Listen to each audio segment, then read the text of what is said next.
One of the biggest mysteries of world travel is how do you get phone service while you're abroad, and how do you do it cheaply without sacrificing your usual phone number or your usual service? Now, we've become very dependent on our phones in our daily lives, and nobody wants to give it up. We don't, and neither should you.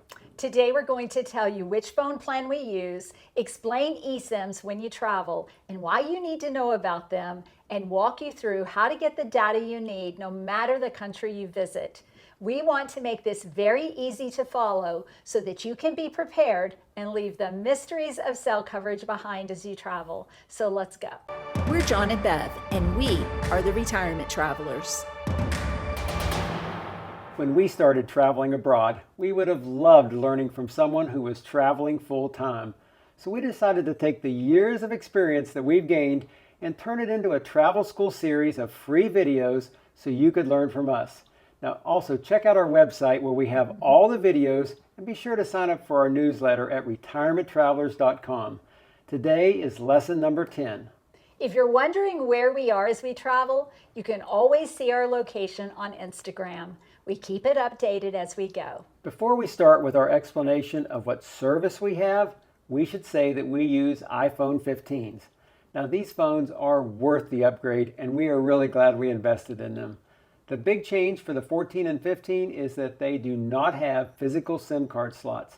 They only use eSIMs. Our phones have slots for up to 8 eSIMs. Now phones of the future, they will only have eSIMs. eSIMs place software in a chip that is already installed on your phone. Now we are so relieved that we never have to waste time buying SIM cards at airport kiosks or finding a phone store. eSIMs are the wave of the future and are so much easier.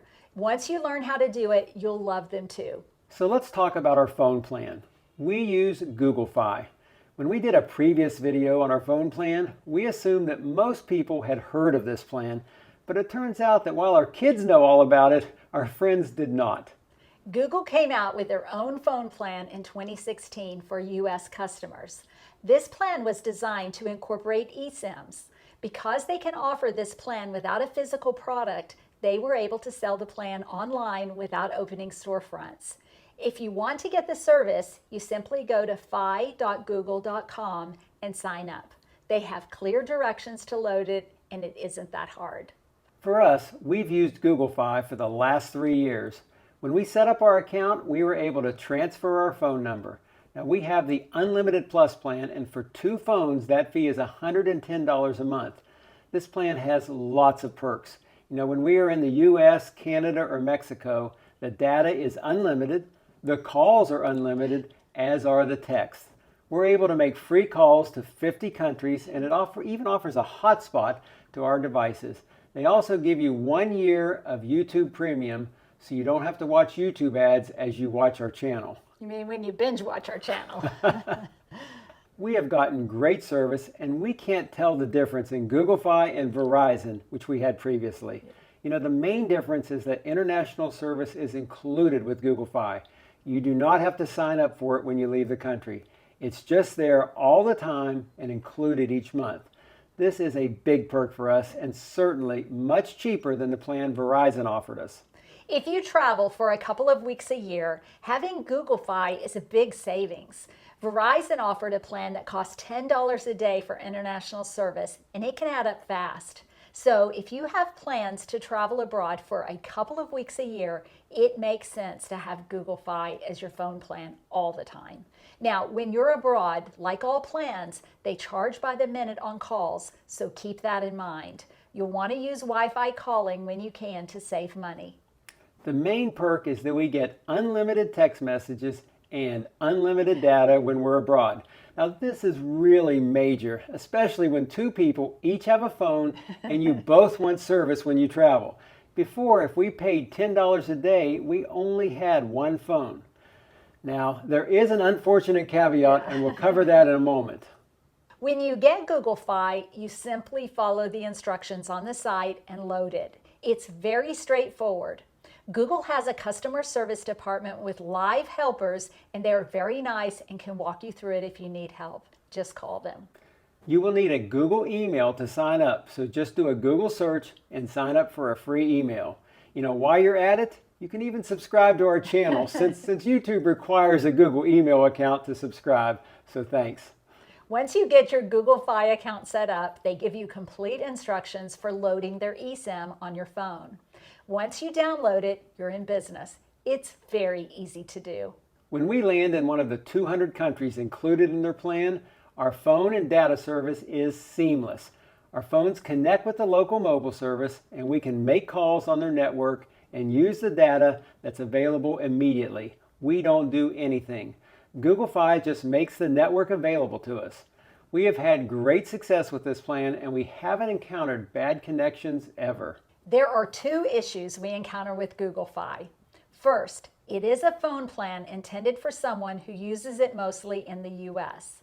When we've been abroad longer than 3 months, they send us an email and tell us that our data service is suspended until we return to the States. For most people, they aren't away for 3 months, so there's no issue like we have. The second is that we get powered down when we each reach 50 gigabytes of data a month.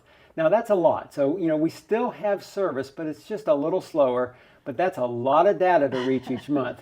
When we stop at a restaurant, we always ask for the Wi-Fi password so we can conserve our gigabytes. When we get our data suspended, we only lose our data, not our ability to call and not our ability to text message. Those services are still available. A lot of people are confused about that part. This enables us to keep our number, the one we've always had, and not have to switch to another number.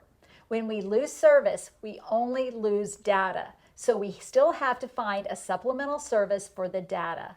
So, when Google kicks us off after 3 months, we need to buy data for our phones, and to do this, we load another eSIM. We have an affiliate agreement with a great company called Airalo. What we do is we go to the Airalo app and download a second eSIM. You can check out the link below to see what they have to offer. The first thing you should know about Airalo is that they only offer data and not phone service. Our phones allow us to have 2 calling plans at a time, but we only want one, our Google Fi, and then a second data plan when needed. The reason for this is that we can keep our Google Fi number and our family and friends never have to wonder how to reach us. It's the same number we've always had, and our text messages never miss a beat. With physical SIMs, you get a second number, but with Airalo, you don't get one and you don't need one because they just offer data. One of the reasons you want to keep your original number is that everyone has it, including your banks and credit cards. When they need you to confirm an account with 2-factor authorization, they need to use your phone number. You never lose your number even if your data gets suspended for staying longer than 3 months. Now we use ExpressVPN, and that helps us with 2-factor authorization, and we have a link below for that as well. In our banking and money video, we explained what it is and why you need it. You're probably asking, is Google Fi worth it knowing that we get suspended? Yes, definitely. We love Google Fi, and since Airalo is so simple, it fills the data gap. When we're home, we immediately have our data service back when we ping back in the United States. What we do when we have Airalo loaded is we set our Google Fi as our voice default on our iPhones, and we set our Airalo as our data plan. Airalo is very easy to load, just like Google Fi. They give you step-by-step instructions on their site, and it only takes a few minutes to activate an eSIM with them. When you use up your data, it's very easy to top it up too. The first thing you need to know is that Airalo offers 3 different plans for most places. You can get one country, a region, or a global plan. Now, if we know we're going to be in one country for several weeks, we always choose the single country plan because the global option costs more. If the regional plan works best, we choose it. If you're changing continents, we typically would choose the global plan. Just know that the global plan is the most expensive, so don't automatically choose it. Also, if you're deployed in the military, Google Fi will not suspend you. They allow active military personnel to have Google Fi abroad full-time. And we kind of think that's cool. Now, once we get back to the States, our Google Fi gets reinstated, and we're good until the next time we stay too long in the next leg. Now, we would love to have this service year-round, but it's just not possible. Overall, it's still much better than the alternative, and we love the convenience. Airalo is so simple, and together they take care of all of our data needs. We hope this helps you. If you have any questions, leave them in the comments and we'll try to answer them. If you found this information helpful, please click the like button and we'll see you next time. Be sure to hit subscribe and follow along on our retirement journey around the world.